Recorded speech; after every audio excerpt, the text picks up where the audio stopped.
Bonjour, nous nous retrouvons encore avec beaucoup de plaisir pour décortiquer ce que nous avons lu hier concernant cette femme qui était dans la foule.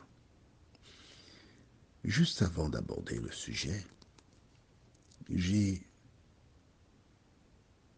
quelque chose qui me vient à l'esprit. La foule. Aux Antilles, souvent, quand il y a un accident sur le périphérique, sur ce qu'on appelle l'autoroute, il y a des embouteillages énormes parce que les gens ralentissent. Ils veulent voir. Alors un jour, il y a fort longtemps, il y avait une foule,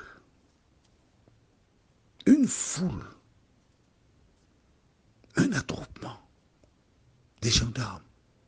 Et un homme est descendu et il a commencé à dire, laissez-moi passer, c'est un membre de ma famille.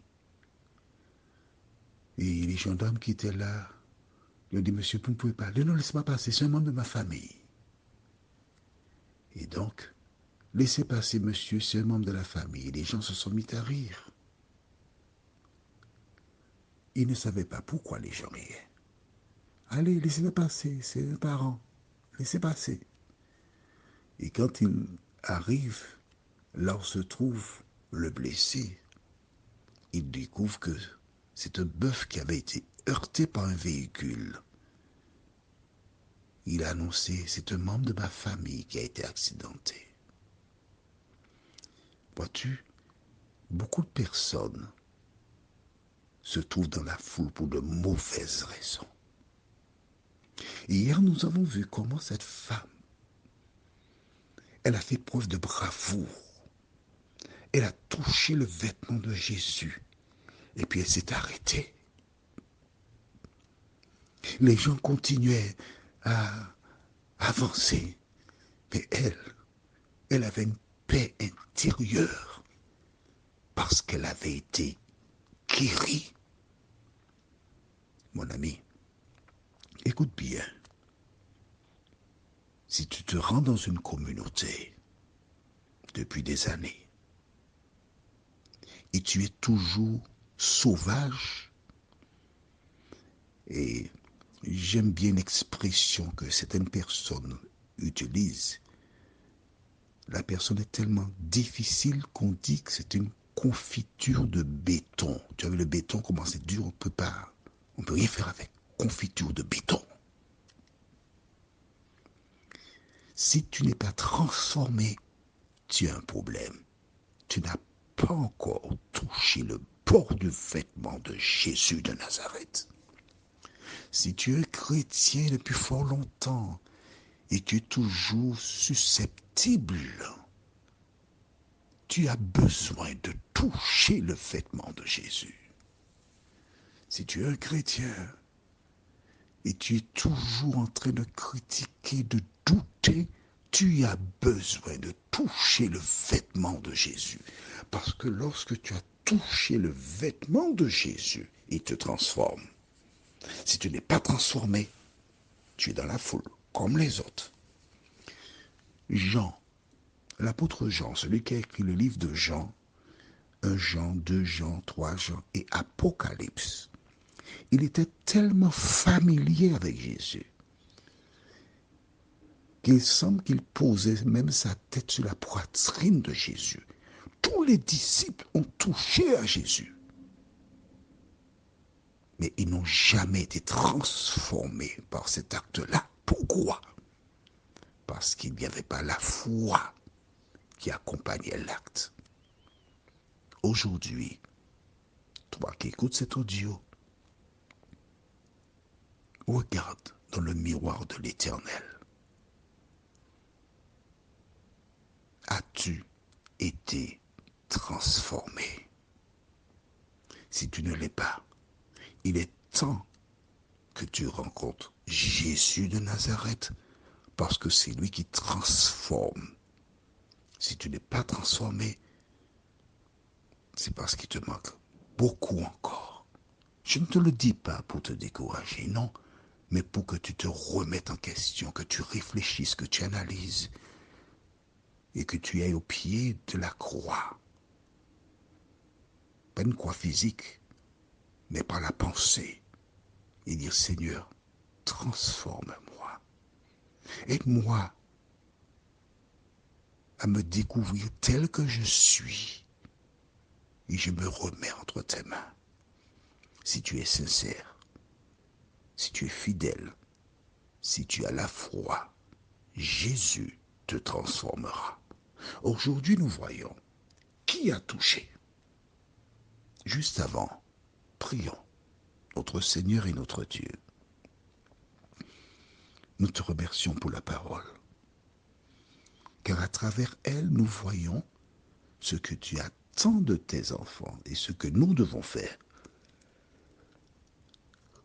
Saint-Esprit, merci de nous aider à voguer, à comprendre, à analyser, et que nous puissions vivre pleinement l'Évangile. Nous t'avons prié au nom de Jésus pour ta gloire éternelle.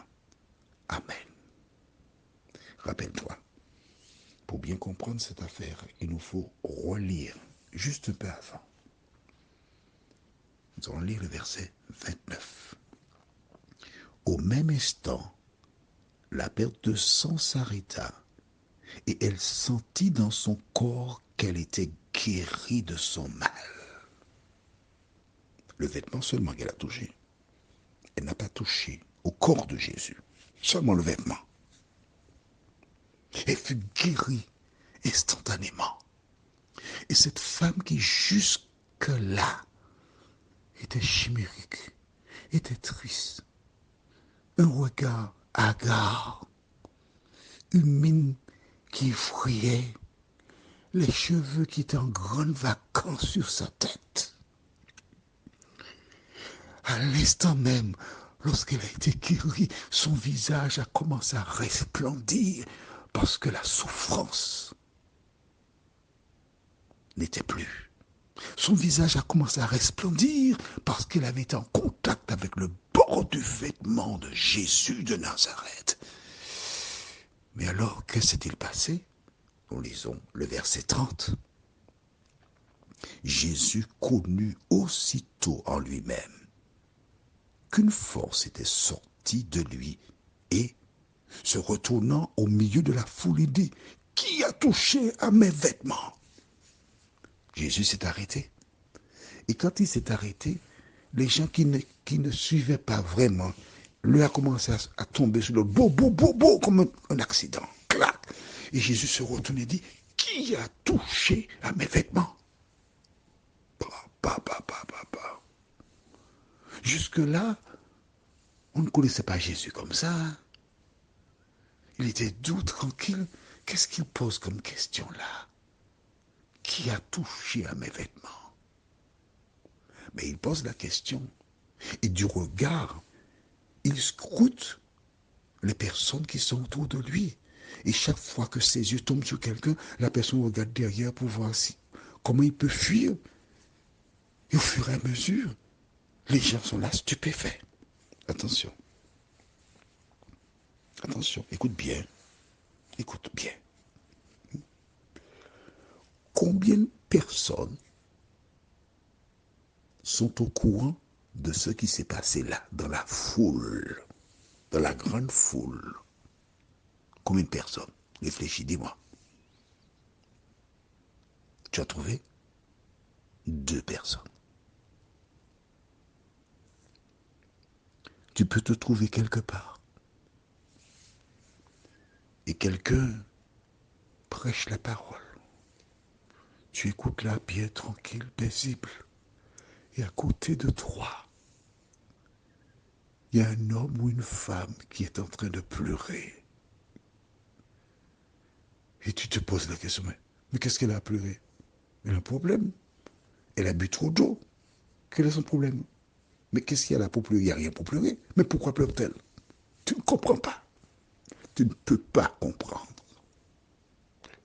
Tu ne peux pas comprendre Parce que le Saint-Esprit qui visite cette personne par rapport à une situation donnée touche son cœur. Tandis que toi qui es là, tu es insensible. C'est exactement comme celles et ceux qui écoutent cet audio. Certains trouvent la paix. Certains se remettent en question. Tandis que d'autres, comme j'ai reçu à plusieurs reprises des WhatsApp de ce type, oh, j'aime tellement entendre ta voix, elle est reposante. Quand j'écoute l'audio, je m'endors. Le diable me fait plonger dans le sommeil et je m'endors. Vois-tu, si tu écoutes l'audio, tu t'endors, tu as un gros problème. Et toutes les personnes qui écoutent les audios ont des réactions différentes. Mais seuls ceux qui se laissent visiter par le Saint-Esprit lorsqu'ils ont achevé d'écouter rentrent en elles-mêmes et font la paix avec l'Éternel des armées. Tout le monde n'agira pas ainsi. C'est une affaire entre Dieu et son enfant. Prions. Notre Seigneur et notre Dieu, merci pour la parole. Merci pour l'exemple que cette femme nous laisse, qui, à travers les épreuves, est restée fidèle. Elle n'a pas cherché à mettre un terme à sa vie parce qu'elle comptait sur l'Éternel. Et parce qu'elle comptait sur l'Éternel, elle a fait le geste qu'il fallait afin que sa vie change. Notre Dieu, notre Père, nous te supplions pour toutes celles et ceux qui sont sur de mauvaises voies, qui comme cette femme souffrent, aide chacune et chacun à comprendre que la force se trouve seulement en Jésus de Nazareth. Garde-nous dans ta paix et permets-nous de grandir encore en toi, nous t'en prions, au nom de Jésus pour ta gloire éternelle. Amen. Il me tarde de te retrouver de même si Dieu nous prête vie. Alors en attendant, que l'Éternel continue de te faire du bien. Et à demain, si Dieu nous prête vie.